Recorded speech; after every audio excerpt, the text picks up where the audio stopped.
Hello, my name is Madie, and today we're looking at the Goldilocks Principle and how it applies to motivation through a psychological lens. We'll explore where the Goldilocks Principle originates, what it is, and how it applies to motivation through infant development, well-being, and addiction. The Goldilocks Principle originates from the fable of Goldilocks and the Three Bears by Robert Southey in 1837. The key moral from the fable instructs that there is a sweet spot or an inflection point for most activities.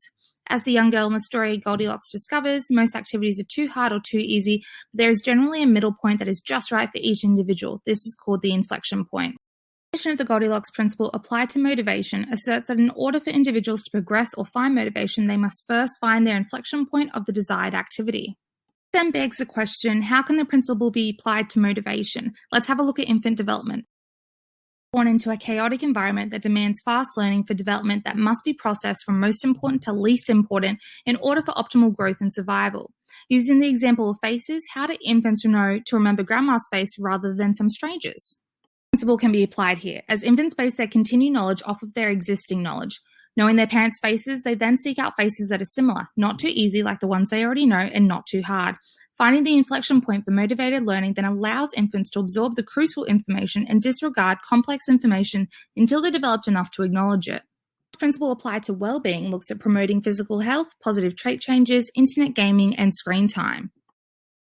Health is a tricky subject for most individuals. The Goldilocks Principle argues that the inflection point for motivation to promote physical health is different for every individual. It is asserted that the timeliness of exposures, the intensities, frequencies, and duration of exercise characterizes the Goldilocks inflection point for most. Positive trait change is the idea that replacing a negative trait with a positive one can contribute to overall well-being and happiness. How much or how little change is where the Goldilocks Principle can be applied. Through research, we can determine that there is an inflection point for each individual trait change, and that once found, happiness and well-being can be increased. Gaming and screen time presents its own unique challenges. Although the Goldilocks Principle can be applied using the digital Goldilocks Hypothesis, the hypothesis asserts that a mix of screen time and/or gaming with non-technology focused time away can actually be beneficial and not harmful. Addiction is difficult. However, research supports that the Goldilocks Principle can be applied to aid those struggling with addiction. The proposal suggests quitting something gradually can promote behavioral change, which will lead to success in cessation.